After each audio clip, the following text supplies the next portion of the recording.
Okay, I think it looks like everybody is in. So, good afternoon. I'm really pleased to welcome you to our freelancer webinar this afternoon. I'm going to introduce Cindy. So, Cindy is joining us, and after nearly 2 decades in the nonprofit trenches and building an agency, Cindy created the nonprofit fractional network to help charity freelancers just like you build consulting businesses that leave space for both profit and purpose. She's worked with more than 80 nonprofit fractionals, and we're really excited to welcome her here to the Bloom Network today to give us a little bit of an insight into fractional working, to understand whether we are working in a fractional way and making sure that we avoid burnout. So I'm going to hand over to Cindy. Thanks, Anna, and hi, everyone. I'm so happy to be here. As you can tell, I'm not British. I'm in Canada, but so it's morning for me. Good afternoon to all of you. I'm going to start sharing my screen, but if you can in the chat, just introduce yourself, who you are, where you're based, and maybe the type of consulting work that you do. And we'll kick things off. And I love a group this size because it means we get to actually engage in the chat. So I will highly encourage that. Let me just make sure I have all of my things set up. I'll find the chat there. Perfect. Research and evaluation, amazing. Nicola's on the move today. Totally get that. I love a good multitasking. Hey, Sherry, L&D, amazing. Penny in Cambridge, governance, ooh, juicy. Social impact, amazing. Digital nomad, I love that. That's my dream when my kids are out of the house, and hopefully I'll be semi-retired digital nomad. Welcome, everyone. All right, so as you can tell from the title, we're going to talk about fractional consulting in the nonprofit sector, which is I like to call it the Wild West right now of consulting. So before I dive in, I would love to also hear from you if you could rate your understanding of the fractional model, which maybe your confidence in understanding the model. So like 1, you're like, what's this thing called fractional? I'm really curious. To 10, where I'm like, I could define this in my sleep. Like, put me on a stage, I can talk about it till the cows come home. 3, amazing.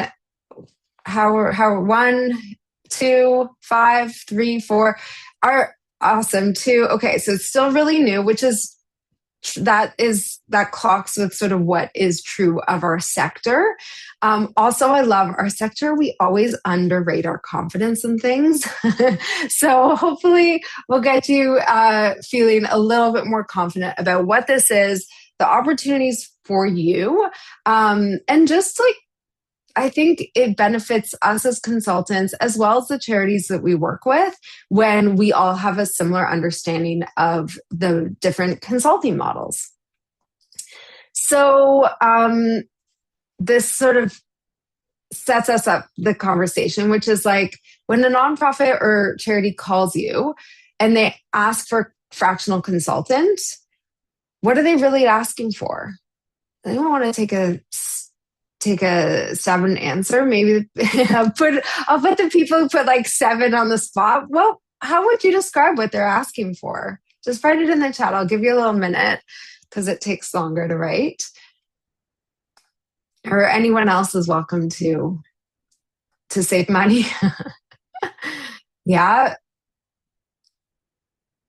Less than 1 FTE. Yeah. So the reality is they often have no idea. And there's some really good answers here, but most of the time, what I've seen, either charities are not actually asking for fractional. And if they are asking for fractional, they're asking for this buzzwordy thing that they don't fully understand or can't differentiate that from other support models. So now is our time to step up, right? As our time as consultants to define this, to educate people, and to help charities make the right decisions. And as I said before, to help us pick the right business model. So as identified with some of the answers in the chat, fractional solves a very specific problem. And I'm going to share my experience with that problem. And I'm sure most of you have had a similar experience. So, one of the most important lessons I learned in this sector, I learned very early on when I just started fundraising. So I'm a fundraiser. That's my background in the sector. I love that we have lots of different functions here. But it was my first job out of university. I was the fundraising manager at a small women's shelter. And I thought I had made it big. I think they were paying me about $35,000 or $40,000 a year, which at the time, again, coming right out of university, I was like, oh, can I buy a car? Like, this is so exciting. Now looking back, wasn't much, but I was bright-eyed and bushy-tailed. And I was really I was ready to raise money for a cause that I cared about.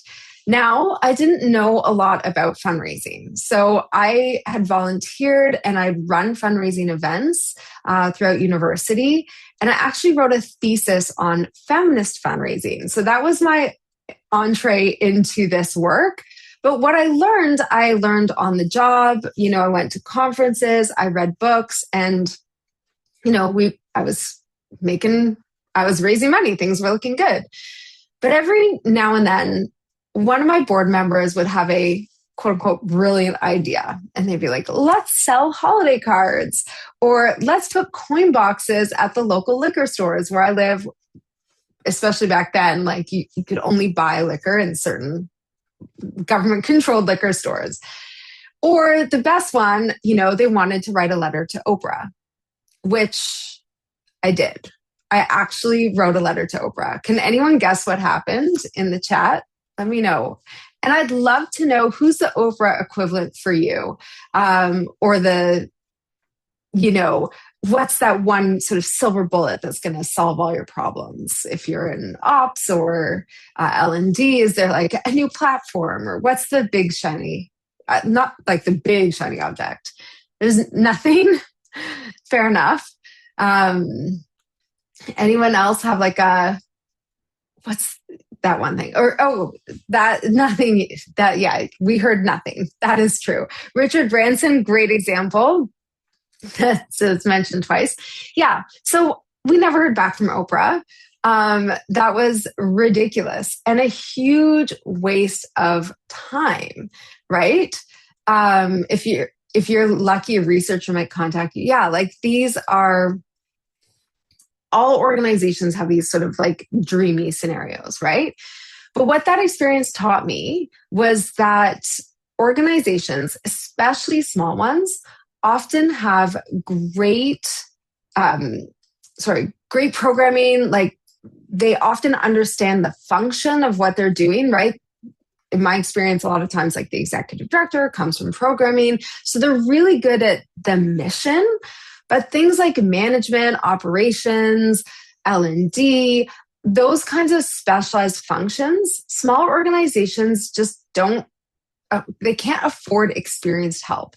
And so usually it's someone very inexperienced coupled with an ED who's not experienced in that function and a board who's not experienced in that function. And so it's the lost leading the lost. And no one's doing it on purpose, right? They're doing the best that they can with the resources they have. But at the end, the result is the same. The work suffers, the staff suffers, and the mission suffers. Let me know if you've had a similar experience in your work, especially if you've worked in small organizations. So we work in a sector that chronically underpays staff and tries to extract and exploit as much value as possible out of its people, right? And that just results in burnout. And this isn't an organizational problem. This is global. This is structural. And so people burn out and they leave. And that's what we're seeing. So this data is specific to the US, but I have seen similar stats everywhere. So According to the Social Impact Staff Retention Report, most recent one, which just came out a couple months ago, 70% of nonprofit workers are looking to leave their jobs this year. Only 35% of those say they're definitely staying in the sector. And the number one reason people are leaving is they have too much responsibility and not enough support. Does this resonate? Is this your experience as well? Are you seeing similar trends? Let me know in the chat. Yes, absolutely. And what happens, this is sort of like this double bind, right? Organizations have limited budgets. So they're often hiring people with less experience and expertise than they actually need, which means the executive director ends up supervising a function they don't understand. Staff get frustrated and leave, and leaders carry an increased mental load, right? And that's that sort of like low grade stress that we all know very well. And then it all compounds, right? Organizations stall, they get stuck in the status quo, their mission suffers. And most of the solutions out there are like someone trying to sell you to like how to fireproof your building when your building's already on fire. You don't need better materials. You need to put out the fire, right? Yes, it includes fractional jobs working full-time hours. And yeah, I love it. So I've seen this so many times, and this was my experience when I started consulting, where a lot of consultants, and they're great, come into an organization and they give advice, or they work on a certain project. And for bigger organizations or in specific scenarios, that's really helpful. But in certain scenarios, again, it's like the house is on fire. Stop trying to sell me new like materials. I need our house to stop burning. So that is the sort of specific area that I think fractional so uniquely solves. And we're going to talk about that. So what is fractional? Okay. We know now the problem it solves, which is organizations that they have some money, right? They can usually afford someone junior and not super experienced. But they don't have the senior level capacity of that function. And so they need that combination. So I like to talk about it as a three-legged stool. And this is, again, for anything to be successful, you need a strategy. So strategy is basically like the big picture expert thinking. Where are we going? Why this direction? What does success look like? Etc.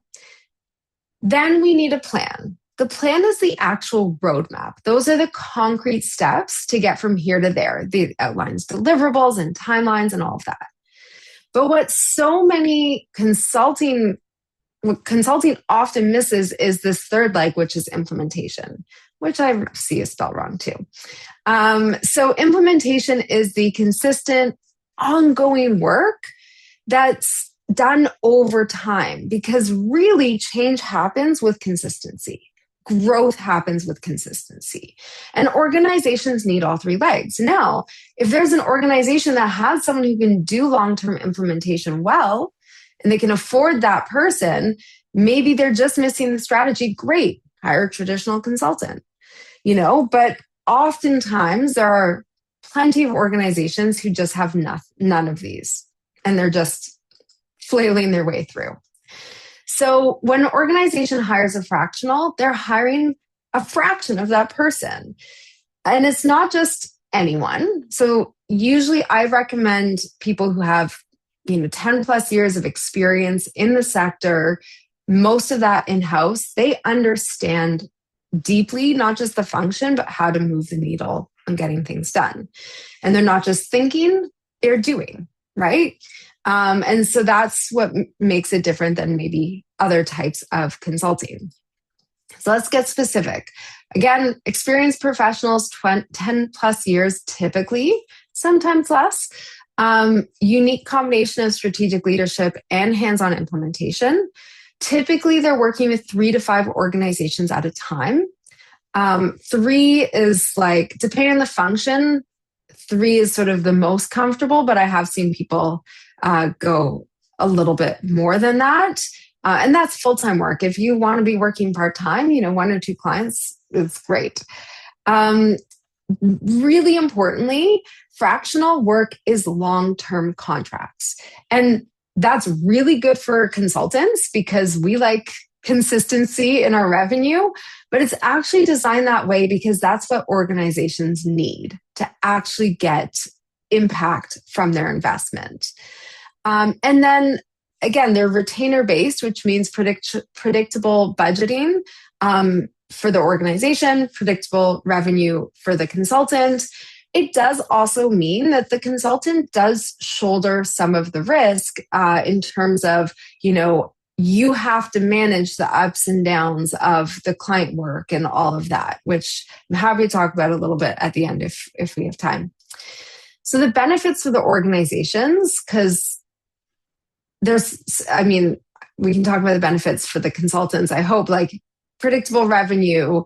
Most people, I would say, typically are pricing at about the same price as that junior person. So for a lot of organizations, they're not actually saving money. They're just getting more impact from the money they have. And so it's not about saving money, but it's really about just getting more done because most fractionals are way more efficient than that junior person, right? We're better. The quality of work is better. The speed of the work is better. And they're more focused, so they're not spending as much time doing make work projects. And for organizations, again, they get that strategic oversight of a function they don't have experience with. They're not paying for time, which is something, again, I'm happy to talk about in more detail if people have questions. But the way I encourage people to do fractional work is not to do hourly based billing. Even with the retainer, you can track your hours for yourself, but we never talk about hours with clients because it's not about the hours. It's about the quality of work and the outputs. And if you are really fast and efficient, you shouldn't be penalized for that. So they're paying you not for your time, but for your expertise and efficiency. You focus on outputs, and again, they get more bang for their buck. So what makes a role fractional? Because not every function makes sense for fractional. I'd love to hear in the chat, like if you think, oh, my work would never be fractional, my function would not be fractional, or yeah, I could totally see this being fractional. And as you do that, I'll tell you what I think makes a good function for fractional work.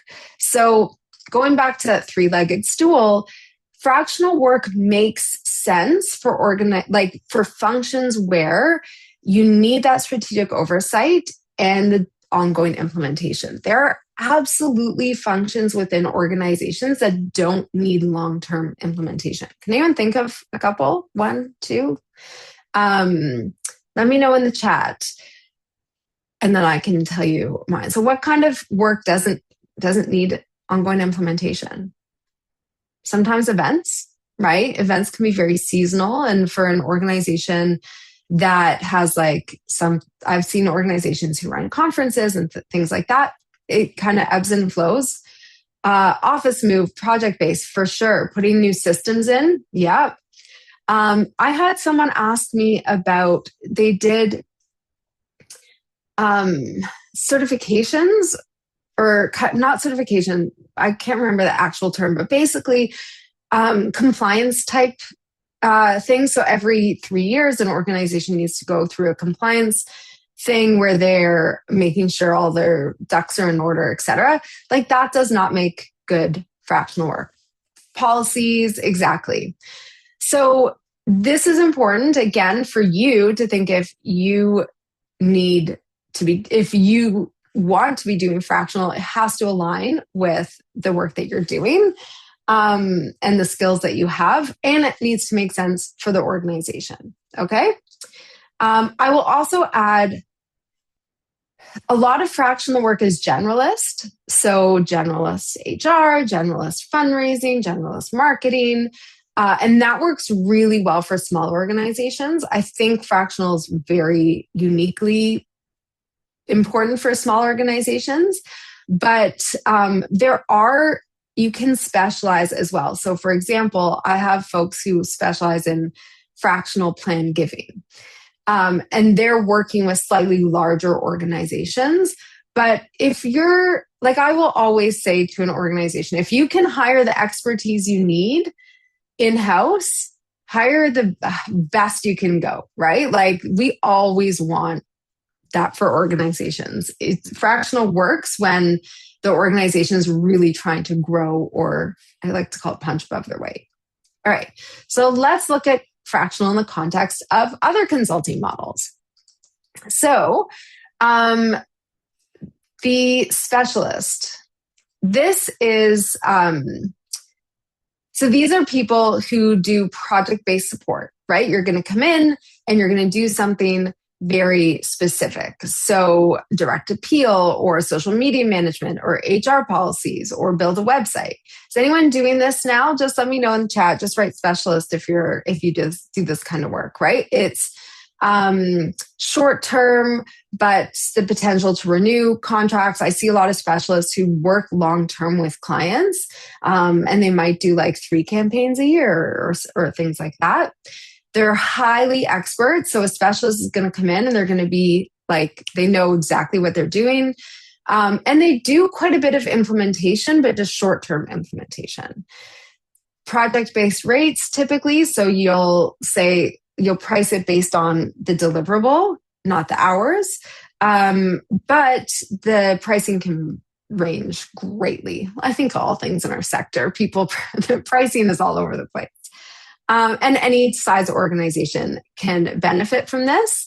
I say I like to talk about the level of supervision. So imagine a high level of supervision means the organization is really hands-on in like overseeing the work, and a low level of supervision is like the consultants driving the process. So here, consultants really driving the process.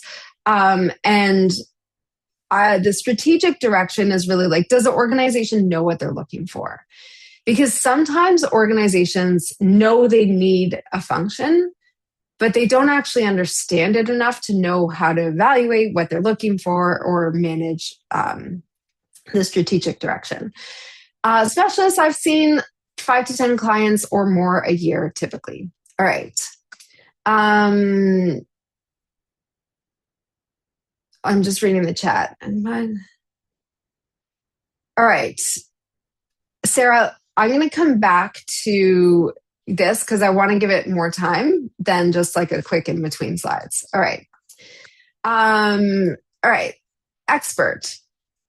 So expert, I like to say, are like advice-based things. So this is like doing a strategy or planning or audits, right? You come in, they're short-term, typically one-off. Sometimes you might add coaching on the end of it. You're high expertise, but you're low implementation, right? You're like, here's what you need to do, have fun. Any organization can benefit from this type of expertise.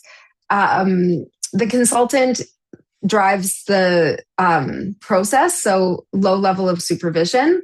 And in terms of strategic direction, the organization, again, they don't know the specifics. They know they need some help, but they need the expert to come in and tell them the specifics. And again, 5 to 10 clients a year. So coach or coaching, this is usually when you're supporting an individual or individuals within an organization.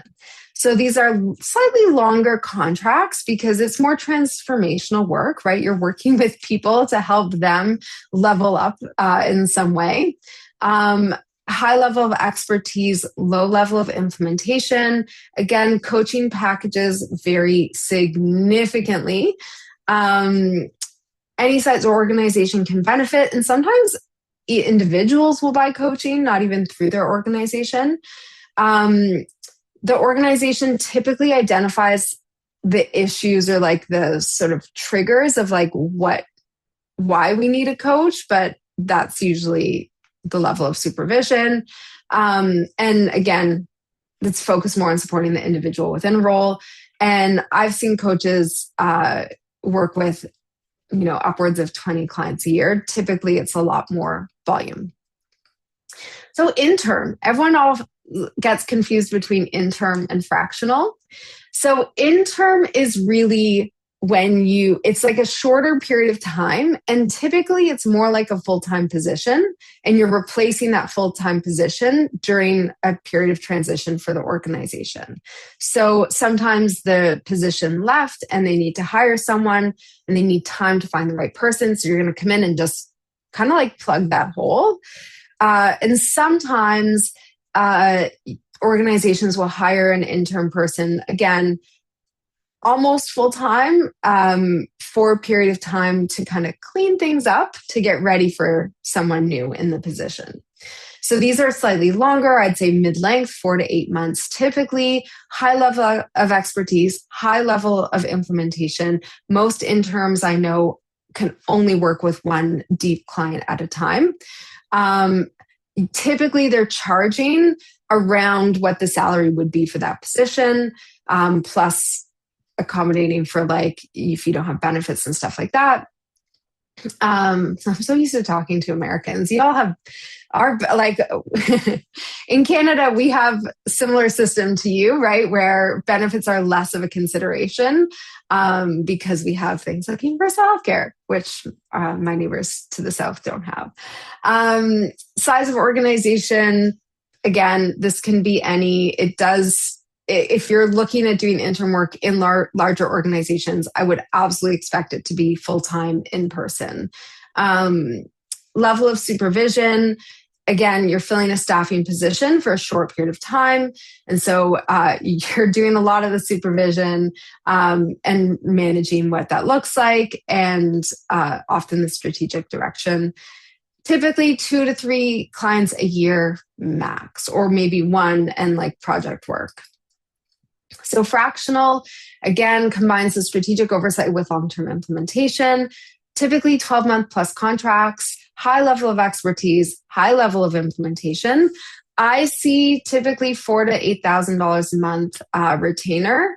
And the conversion, I think that comes out to around, I'm going to do it in euros. It's like 3,500 euros a month-ish on the low end. Typically smaller growing organizations, again, there are some exceptions. Level of supervision, low supervision. So you're like responsible for the things, but you're also highly accountable. And the organization, I always say like this fractional works well for organizations who know they need that function, but usually what they think they need to fill that function, they're wrong.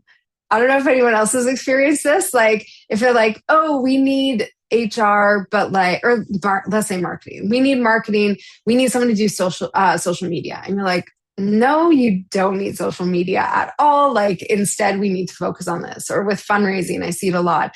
Oh, we need a corporate strategy. No, actually you really need to be focused on individuals. So usually with fractional, I say the organization knows there's a gap, but they don't know how to fill that gap. And again, 3 to 4 clients a year for the equivalent of full-time work. Freelance. Now, freelance is a term that gets used a lot in lieu of consulting in Europe and the UK. And so I'm going to define it how we can use it as an umbrella term for sure, but I also think it has specific it has specific case.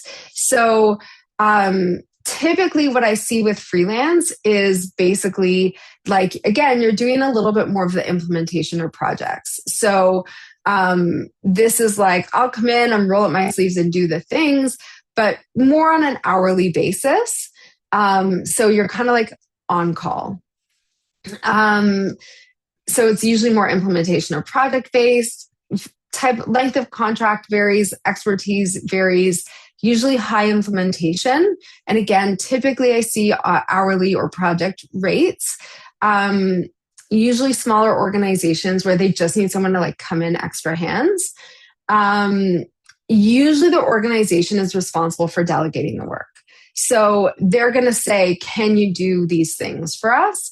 And they're going to do the strategic direction. They want you to just focus on the implementation. And again, number of clients varies because this varies quite a bit. So I I created this because I think, again, organizations should always hire full-time in-house at the level, like if they can afford what they need. That's just like, we want a robust sector. I think that's really important. We want people to have good jobs. Oftentimes, they don't have the budget to hire what they need. And so if they can hire in-house, they should hire in-house. If they can't, do I have the expertise to manage the strategic direction, right? So do they know what they're doing?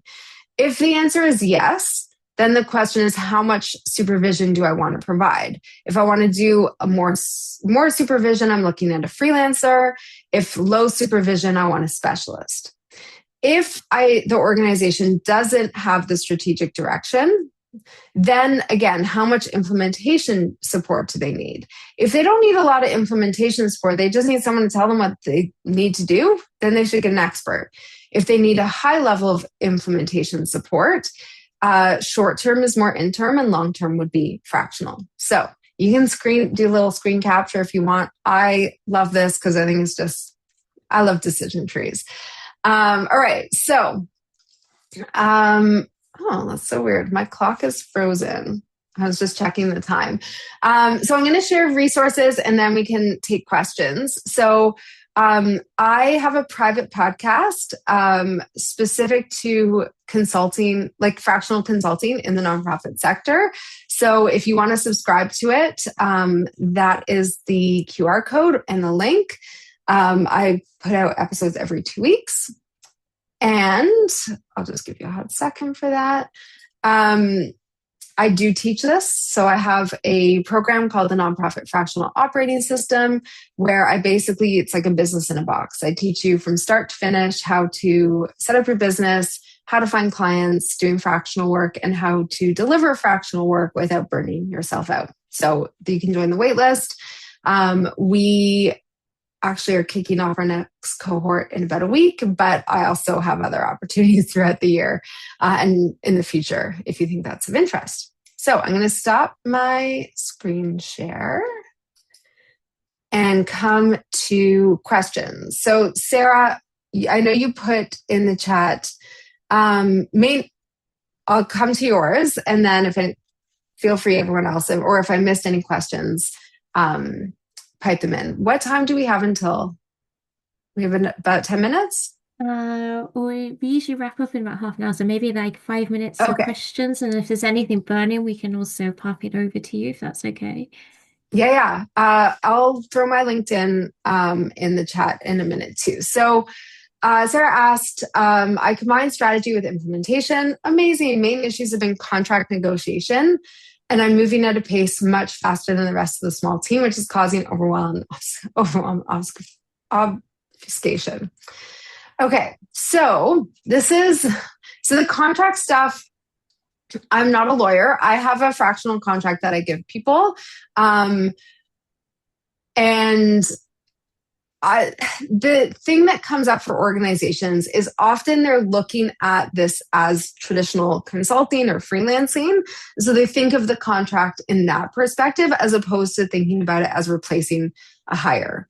And oftentimes I'll recommend, okay, like we need to restructure this and think about having the conversation or presenting the contract as more similar to a hiring process.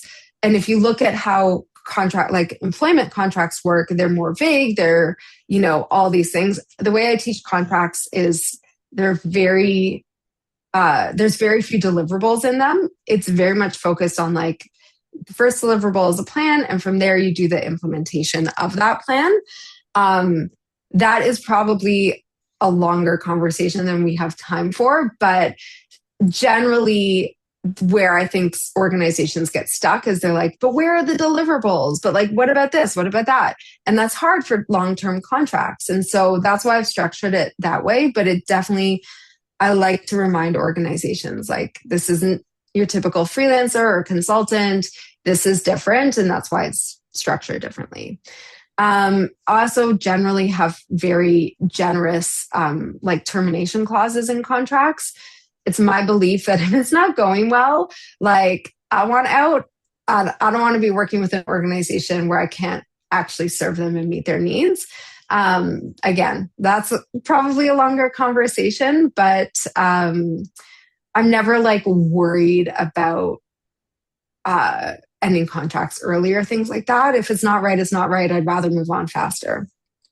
That being said, I see more consultants end contracts early than organizations.